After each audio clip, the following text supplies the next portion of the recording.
గత 3 నెలల నుంచి ఈ కార్యక్రమాన్ని చేపట్టాలని ప్రతి ఒక్క విషయంలో అందరి సహకారం ప్రథమ కమిటీ అందరినీ పోలీసు వారిని, రెవెన్యూ వాళ్ళను, మున్సిపాలిటీ వాళ్ళను, పంచాయతీ మాట్లాడుతూ వెనక్కి వాళ్ళను బ్రహ్మాండంగా అరేంజ్ చేసుకుని అందరి సహకారంతో ఈ రోజు 22వ తారీఖున పన్నారు నిశ్చిత కార్యక్రమం ఉంది. ఈ కార్యక్రమంలో మొదటగా రాజరాజేశ్వరి అమ్మవారి కలశాలతో 1200 మంది కలశాలతో అభిషేకం జరుగుతుంది.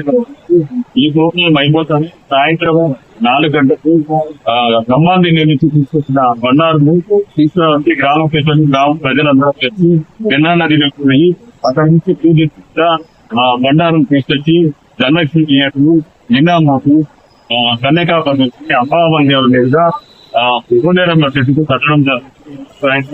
రేపు ఉదయం నుంచి సన్నపాన తెచ్చి మన మారమ్మ దగ్గర, కోనేరమ్మ దగ్గర, పెద్దమ్మ దగ్గర, గంగమ్మ దగ్గర సన్నపానం ఎక్కించి రేపు ఉదయం నుంచి సన్నపానం జరుగుతుంది. ఆ పాలనను తీసుకుని పోయి పొలిమేరు దగ్గర అందరికీ ప్రజలందరికీ వినియోగం చేస్తుంది. ఈ కార్యక్రమం ఈ రోజు 23, 24, 25 చాలా పెడుతుంది. ఈ కార్యక్రమంలో ఈ రోజు మహిళలందరూ కూడా మంచి సహకారంతో మంచి ఓపికతో విజయం చేస్తున్నారు. వాళ్ళకే వాళ్ళు పొద్దున్న తల్లి, పుణ్యమ్మ తల్లి, పుణ్యరమ్మ తల్లి, తల్లి ఆశీస్సులు ఉన్నాయి. అయితే ఇవన్నీ కూడా జరుగుతున్నాయని మేము ఆశిస్తున్నాం.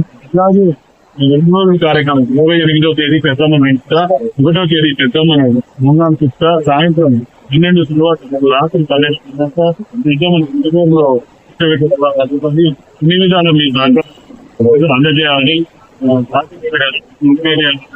అందరూ మీసాలు కావాలని ప్రతి ఒక్కరు ప్రతి డిపార్ట్మెంట్ లో కూడా సహకరిస్తున్నారు. మా ఇంటి వాళ్ళు ప్రజలు అందరూ ఈ సహకారంతో